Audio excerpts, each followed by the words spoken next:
Good morning guys. हम दोबारा से मिल रहे हैं। दोबारा से मैं आपके सामने हूँ।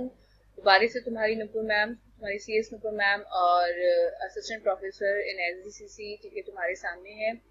और दोबारा से हम तुम्हारा इकोनॉमिक लॉ डिस्कस करेंगे, ठीक है, जिसमें आप लोगों को मैंने सेबी गाइडलाइन तक क्लास छोड़ा था, और जिसमें क्योंकि क्लास में क्या कहते हैं टाइम का इशू था, इस वजह से ही मुझे आपको दोबारा से बोलना पड़ा कि टाइम का इशू था, तो इस वजह से हम लोग उसको टॉपिक को कंटिन्यू नहीं कर पाए थे। तो now we should continue the topic, ठीक है। और जिसमें मैंने आप लोगों को बताया था कि अगर प्राइमरी मार्केट है तो सेबी की गाइडलाइन बनी हुई है। तो सेबी का बेटा एक रेगुलेशन है, रेगुलेशन 2000, क्या कहते हैं, सेबी का रेगुलेशन है आपका आईसीडीआर रेगुलेशन 2009। आईसीडीआर रेगुलेशन है आपका issue and continuous regulation listing requirement, ठीक है। ICDR regulation issue and continuous development regulation requirement, ठीक है। तो उसके अकॉर्डिंग इन्होंने बताया प्राइमरी मार्केट के लिए, प्राइमरी मार्केट के हिसाब से इन्होंने बताया कि जब भी कोई कंपनी अपने आप के शेयर इशू करने में इंटरेस्टेड होती है और वो ऑलरेडी क्या कहते हैं, या तो वो एग्जिस्टिंग कंपनी है पर उसने अपने आप को लिस्ट नहीं करवाया, या फिर क्या कहते हैं कोई नई कंपनी है जो अपने आप को लिस्ट कराने में इंटरेस्टेड है, मतलब अनलिस्टेड कंपनी है, अनलिस्टेड कंपनी है जो अपने आप को लिस्ट कराना चाहती है, मतलब पब्लिक इशू लेकर आना चाहती है, तो उसके लिए 5 कंडीशन है, ठीक है। वो 5 कंडीशन क्या है? सबसे पहले मेरी बात सुनिए। जो कंपनी की नेट टेंजिबल एसेट है, कंपनी की नेट टेंजिबल एसेट है, वो 50 करोड़ रुपीज होनी चाहिए पिछले 36 महीनों में। आ रही मेरी बात समझ में? कितनी? जो कंपनी की नेट टेंजिबल एसेट है, ठीक है, वो कितनी होनी चाहिए आपकी?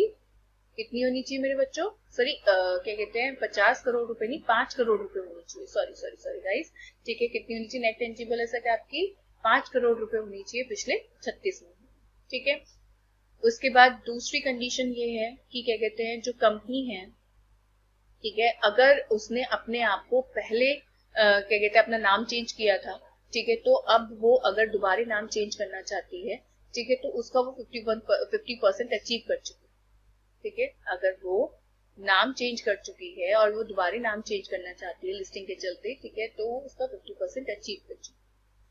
तीसरा, जो आप पुराना इशू कभी लेकर आए थे, क्योंकि आप नॉन पब्लिक इशू भी लेकर आते हैं, जब आप पब्लिक में इशू नहीं करते तो अपने रिलेटिव वगैरह को इशू करते हैं, तो उसका अब जो नया इशू लेकर आ रहे हैं, जो पब्लिक में लॉन्च कर रहे हैं, वो 5 टाइम से ज्यादा नहीं होना चाहिए।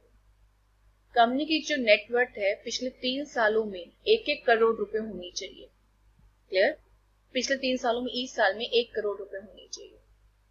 कंपनी की जो ईबीआईटी है, ठीक है, ईबीआईटी मतलब earning before interest and tax, ठीक है, वो 15 करोड़ रुपए होनी चाहिए इन एग्रीगेट 5 ईयर्स, जिसमें से 3 प्रॉफिटेबल ईयर्स को अगर मिलाकर हो जाती है तो कोई दिक्कत वाली बात नहीं। अगर ये 5 कंडीशन अगर आप फुलफिल करते हैं तो कंपनी अपनी शेयर को इशू करा सकती है बाजार में और लिस्ट करा सकती है। अगर इन पांचों में से एक भी कंडीशन फुलफिल नहीं होगी, ठीक है, तो उस केस में वो इशू लेकर नहीं आ सकती।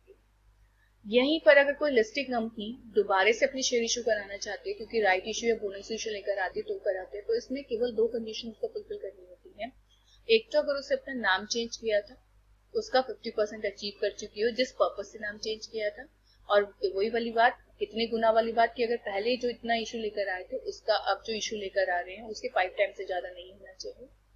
तो लिस्टिंग कंपनी अगर इन 2 कंडीशन को पूरा करती है तो वो क्या लेकर आ सकते हैं? प्राइमरी मार्केट में दोबारा से आ सकती है, मतलब दोबारा से अपनी शेयर इशू करा सकती है। क्योंकि कई बार जो लिस्टिंग कंपनी होती है उसको फर्दर पैसे की जरूरत पड़ती है तो वो प्राइमरी मार्केट का इस्तेमाल करती है, ठीक है, तो उस केस में उसको प्राइमरी मार्केट की कंडीशन फुलफिल करनी पड़ती है। बट सम टाइम जो अनलिस्टेड कंपनी है वो इतनी भयंकर जो कंडीशन है, 5-5 कंडीशन, अब जो नई कंपनी होगी उसके लिए तो पॉसिबल ही नहीं है। अब जो पुरानी कंपनी होगी जरूरी नहीं है उसके लिए भी पॉसिबल हो कि वो इस कंडीशन को पूरी कर पाए, ठीक है। तो इसी के लिए ये आपकी ऑल्टरनेट कंडीशन बनी हुई है कि अगर आप उस ऑल्टरनेट कंडीशन को क्या कर देते हैं, पूरा कर देते हैं, तो भी आप इशू लेकर आ सकते हैं। जैसे कि एक तो अगर आपको इशू लाना होगा तो वो बुक बिल्डिंग पर लेकर आना होगा। अब आप ये सोचोगे मेरे बच्चों, बुक बिल्डिंग क्या होता है? बेटा, जो इशू होता है, जब हम पब्लिक में कोई भी इशू लेकर आते हैं तो उसमें प्राइस मेथड 2 तरह के होते हैं। एक तो फिक्स प्राइस जो कंपनी ने डिसाइड कर दिया, इतने पर ही आपको मुझे मतलब मेरे शेयर लेने हैं। एक होता है कि जिसमें जो कंपनी का शेयर होता है वो इन्वेस्टर के ऊपर छोड़ा जाता है कि तुम डिसाइड करो कि इशू का प्राइस क्या होगा, मतलब पब्लिक। तो पब्लिक मिलकर जो प्राइस डिसाइड करती है, ठीक है, उस पर कंपनी क्या लेकर आती है? अपना इशू प्राइस लेकर आती है, ठीक है। पहला point book building, book building पर इशू लेकर आएंगे, ठीक है। दूसरा पॉइंट कि जो हम लोग आरआईज को 35% क्या करते हैं, इशू करते हैं, मतलब जो कैटेगरी होती है, जब भी हम इशू लेकर आते हैं उसमें 3 कैटेगरी होती है। एक तो रिटेलर्स होते हैं जो 2 लाख से कम की एप्लीकेशन लगाते हैं, और जो एनआईज होते हैं, नॉन इंस्टीट्यूशनल इन्वेस्टर, जो 15% की कैटेगरी के अंदर आते हैं, मतलब 35% आ रहा है इसको। एनआईज नॉन इंस्टीट्यूशनल इन्वेस्टर मतलब जो बड़े बड़े इन्वेस्टर्स हैं बट एग्जैक्टली उनका कोई इंस्टीट्यूशन नहीं है, और उनके लिए 15% रिजर्व होता है और 50% रिजर्व होता है क्यूआरपीज के लिए। ठीक है, इनके साथ एप्लीकेशन का क्राइटेरिया होता है, मतलब 10 करोड़ से ऊपर की एप्लीकेशन को लगानी होती है। ठीक है, तो उस केस में अगर मान के चलिए कि क्या कहते हैं, इन तीनों में अगर जो आरआईएस की कैटेगरी है उसको 35% से 25% कम कर दिया जाए, मतलब आरआईएस को 10% की कैटेगरी में ला दिया जाए और क्यूआईबीज को 50% से 75% की कैटेगरी में ला दिया जाए, तो अगर आप इस कंडीशन को पूरा करेंगे तो आप पब्लिक इशू लेकर आ सकते हैं, और एटलीस्ट जो आपके अलॉटीज हैं जिनको आप अलॉट करेंगे अपने शेयर, वो 1000 होने चाहिए। अगर आप ये तीनों कंडीशन पूरी करते हैं तो आप वो ऊपर की 5 कंडीशन जो मैंने अभी आपको बताई थी अनलिस्टेड वाली, वो ईबीआईटी वगैरह वाली, वो अगर आप नहीं भी पूरी करेंगे तो भी आप पब्लिक इशू लेकर आ सकते हैं। क्या समझे बच्चों आप लोग, कि एक तो बुक बिल्डिंग पर लेकर, ये ऑल्टरनेट मैथड है, एक तो बुक बिल्डिंग पर आपको लेकर आना होगा, 1000 कम से कम अलॉटीज होने चाहिए, और तीसरा 75% अलॉटमेंट आपको क्यूआईबीज को करना है। इट मीन्स एनआईएस का रेशियो जो है 15%, वो तो वही रहेगा, आरआईएस का रेशियो 35% से घट के 10% हो जाएगा। आगे मेरी बात समझ में? ठीक है, अगर आप इस कंडीशन को फुलफिल करने के लिए तैयार हैं तो आप क्या लेकर आ सकते हैं, इशू लेकर आ सकते हैं। आ रही मेरी बात समझ में? तो गाइडलाइन जो हमारी होती है सेबी, वो प्राइमरी मार्केट के लिए इशू करती है, नई कंपनी के लिए भी, या नई कंपनी जो सेटअप की जा रही है एग्जिस्टिंग कंपनी के थ्रू, प्राइवेट कंपनी, क्योंकि अब तो सेबी ने ये बोल दिया है कि जो प्राइवेट कंपनी है वो भी ट्रेडिंग प्लेटफॉर्म इस्तेमाल कर सकती है, इंस्टीट्यूशन ट्रेडिंग प्लेटफॉर्म। क्योंकि देखिए सीधी सी बात है, जो प्राइवेट कंपनी होती है उसके इन्वेस्टर्स को भी एक दूसरे को ढूंढना पड़ता है, तो इसीलिए उन लोगों के लिए बोला गया है कि क्या कहते हैं, आप आईटीपी का इस्तेमाल करके केवल अपने इन्वेस्टर्स को ये अपॉर्चुनिटी दे सकते हैं कि वो स्टॉक एक्सचेंज में वर्क कर सके, पर केवल वही लोग काम करेंगे जिनके पास उस कंपनी के शेयर होंगे, एग्जिस्टिंग लिस्टेड कंपनी। बिल्कुल सही बात है। और गाइडलाइन ऐसे नहीं कि प्राइमरी मार्केट में केवल जो नई कंपनी आती है उनके लिए होती है, जैसे मैंने अभी आपको बताया कि अगर कोई लिस्टेड कंपनी क्या करेगी, शेयर इशू करेगी, ठीक है, तो उसको भी वो 2 कंडीशन पूरी करनी मस्ट है। कौन कौन सी 2 कंडीशन? वही वाली बात कि अगर आपने नाम चेंज किया था तो उसका 50% आपने अचीव कर लिया हो, और इशू का साइज आपका 5 टाइम से ज्यादा नहीं हो सकता है आपके पोस्ट इशू से। इसके बाद आता है गाइडलाइन फॉर सेकेंडरी मार्केट। बिल्कुल, प्राइमरी मार्केट में तो डेफिनेटली गाइडलाइन होंगी उन कंपनीज के लिए जो इशू करने में इंटरेस्टेड है, और सेकेंडरी मार्केट में गाइडलाइन होंगी स्टॉक एक्सचेंज ब्रोकर्स के लिए। क्योंकि सीधी सी बात यही है, आप खुद सोचिए कि जो सेकेंडरी मार्केट है वो बेसिकली जुड़ा हुआ ही क्या है, क्योंकि जैसी शेयर आपका लिस्ट हो जाता है, प्राइमरी मार्केट का रोल खत्म हो जाता है और सेकेंडरी मार्केट का रोल आ जाता है। तो जैसे ही सेकेंडरी मार्केट का रोल आ जाता है तो ऑटोमेटिकली कौन आते हैं सेकेंडरी मार्केट में, सबसे इंपॉर्टेंट रोल प्ले कौन करते हैं सेकेंडरी मार्केट में? आपके स्टॉक एक्सचेंज और ब्रोकर्स।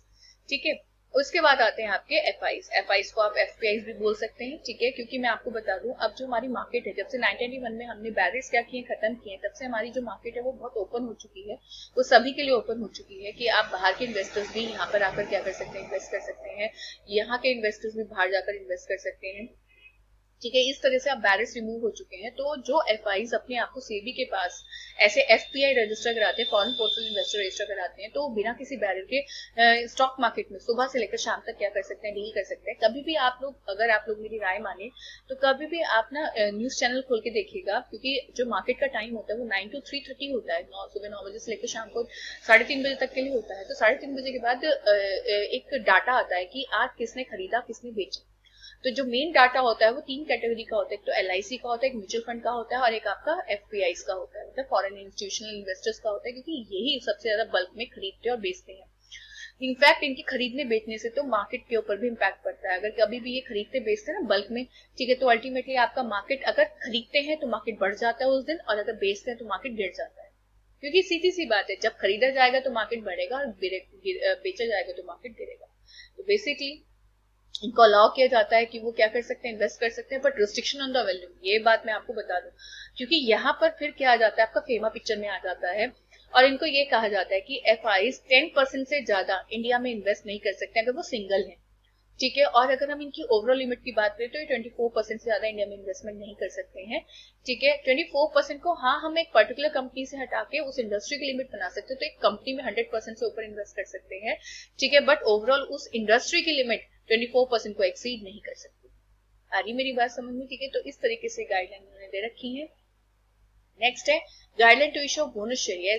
अब देखिए कोई कंपनी होती है, वो कंपनी बोनस शेयर भी इशू करती है। बोनस शेयर वो तब इशू करती है जब उसे एग्जैक्टली क्या कहते हैं, अपने शेयर्स जब उसके जो शेयर होते हैं वो ओवर कैपिटलाइज हो चुके होते हैं और उसके पास बहुत पैसा हो चुका था। क्योंकि देखिए सीधी सी बात है, ओवर कैपिटलाइजेशन सिस्टम ये होता है जब कंपनी के पास एक्यूमुलेटेड प्रॉफिट तो बहुत है, बट क्या है जो आपकी करंट प्रॉफिट है वो इतने नहीं है कि वो कंपनी के जो शेयर होल्डर्स है उनको डिविडेंड या फिर क्या कहते हैं बोनस दे पाए। बट क्योंकि एक्यूमुलेटेड प्रॉफिट इतने हो चुके हैं जिससे लोगों को ये लग रहा है कि प्रॉफिट तो कंपनी की बुक्स में शो हो रहा है बट कंपनी ईपीएस प्रॉपर नहीं दे रही है, अर्निंग पर शेयर नहीं दे रही है। तो इस क्या कहते हैं प्रॉब्लम से बचने के लिए जो कंपनी होती है वो क्या करती है, अपनी बोनस शेयर इशू कर देती है। मतलब बोनस शेयर मतलब जैसे कि क्या कहते हैं कंपनी 1:1 का की है, जैसे एक पे अगर एक मिलेगा, ठीक है, तो ऑटोमेटिकली जो कंपनी का प्राइस होगा वो आधा हो जाएगा। तो उससे जो ओवर कैपिटलाइजेशन का क्या कहते हैं सिस्टम चल रहा था वो हमारा क्या हो जाएगा, आपका बैलेंस हो जाएगा। मतलब ना ओवर कैपिटलाइजेशन अच्छा होता है ना अंडर कैपिटलाइजेशन अच्छा होता है। तो जो इंटरिम डिविडेंड और बोनस इशू का मेथड है, का जो टाइप है, ये यूज ही कंपनी के थ्रू तब किया जाता है जब एग्जैक्टली क्या कहते हैं कंपनी अपनी ओवर कैपिटलाइजेशन सिस्टम को क्या करना चाहती है, घटाना चाहती है। तो इसलिए इन्होंने बोला, एंड क्या कहते हैं इसमें दिया हुआ भी है कि जब कंपनी बोनस शेयर इशू करती है तो उसको एक तो आर्टिकल्स के अंदर जो प्रोविजन होते हैं उसको फॉलो करना पड़ता है। क्योंकि अगर आर्टिकल में कंपनी का जो आर्टिकल है, क्योंकि अभी हमने लास्ट क्लास में क्या कहते हैं आप लोग अपनी बीकॉम सेकेंड ईयर में कंपनी लॉ पढ़कर आए हैं, उसमें आपने देखा होगा कि जो कंपनी के आर्टिकल्स होते हैं उसमें मेंशन होता है कि company can issue the bonus share और not. If company issue the क्या आपका बोनस शेयर, ठीक है, तो कंपनी कर सकती है। और नहीं लिखा हुआ है तो फर्स्ट कंपनी को अपने आर्टिकल सबमिट करने पड़ते हैं, तभी कंपनी बोनस शेयर इशू कर पाएगी। एक चीज और, बोनस कभी भी आप किसी पर्टिकुलर रिजर्व जो कंपनी के किसी पर्टिकुलर पर्पस के लिए बने हुए होते हैं उससे नहीं इशू किए जाते, क्योंकि बोनस एक फ्री क्या होता है, प्रॉफिट होता है, तो फ्री रिजर्व से इशू किए जाते हैं, ठीक है। और कभी भी दो केस मतलब क्या कहते हैं 2 बोनस इशू 12 महीने के अंदर नहीं हो सकते। मतलब अगर आज मैंने बोनस इशू किया तो मुझे एटलीस्ट वेट करना पड़ेगा फॉर द आपका further 12 month. No bonus issue can be made within 12 month of any public issue और right issue. Guideline for the companies act, बिल्कुल सही बात है कि अब हमें क्या करनी पड़ती है, कंपनी एक्ट गाइडलाइन को भी फॉलो करना पड़ता है। क्या क्या फ्री प्राइसिंग ऑफ शेयर, बिल्कुल सही बात है। नाउ अब क्योंकि देखिए 1991 के बाद जो शेयर होल्डर क्या कहते हैं गवर्नमेंट अप्रूवल डिजाइन पर उससे निकलकर शेयर होल्डर अप्रूवल डिजाइन पर आ चुके हैं, तो अब कंपनी भी देखो सीधी सी बात है, कंपनी को इसलिए फ्री कर दिया कि ठीक है अगर तुम्हारे अंदर वर्थ है, ठीक है, तो आप लोग क्या कर सकते हैं, जितना भी आप शेयर का प्राइस रखना चाहें आप उतना शेयर का प्राइस रख सकते हैं, ठीक है। और अगर आपके अंदर वर्थ नहीं है, ठीक है, आप समझ रहे हैं, अगर आपके अंदर क्या नहीं है, वर्थ नहीं है, ठीक है, क्योंकि देखिए प्राइस रखने के बाद बाजार से उसको रेस करना भी तो बहुत इंपॉर्टेंट जिम्मेदारी होती है। तो फ्री प्राइसिंग ऑफ शेयर की आप जो भी प्राइस रखना चाहें बाजार आपको देगा तो आप लोग। अंडरराइटिंग, बिल्कुल अंडरराइटिंग इसलिए जरूरी हो चुकी है क्योंकि सब्सक्रिप्शन में अगर मिनिमम सब्सक्रिप्शन में 90% नहीं मिला तो बहुत लोगों का नुकसान हो जाता है। तो इसलिए अंडरराइटिंग अब जरूरी हो चुकी है कि अगर अंडरराइटिंग इसलिए करवाई जाती है इशू से पहले कि अगर पब्लिक ना ले तो एटलीस्ट जितना परसेंट आपका नहीं लिया है उसको अंडरराइटर्स ले। And issue of share at par, बिल्कुल डिस्काउंट पर तो आप इशू कर ही नहीं सकते, एट पार और प्रीमियम पर क्या कर सकते हैं आप इशू कर सकते हैं। इसके साथ हमारी ये क्लास खत्म हो जाती है, ठीक है। Okay guys, bye guys, take care.